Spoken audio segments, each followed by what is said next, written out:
Hey folks, today I just want to say thank you. I'm sitting here and my heart is filled with joy and gratitude. Thank you to each and every person out there that has supported me up until now and my business. I am so blessed. We are so blessed with the amount of clients that we can serve. We are so blessed with the amount of support that we've gotten on social media and in all of our businesses. Overall, I'm just happy and I'm just thankful. I'm even thankful to all the haters. Thank you for the hate comments. Even if you just liked a comment or liked a post or said something bad or horrible on that post, thank you.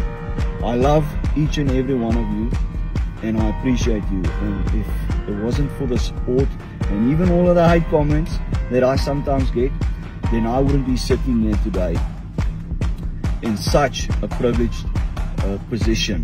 I am so blessed with purpose, with drive, with people to serve, with excellent, extraordinary, unique products that we can offer to the market. I'm just happy today and I want to say thank you.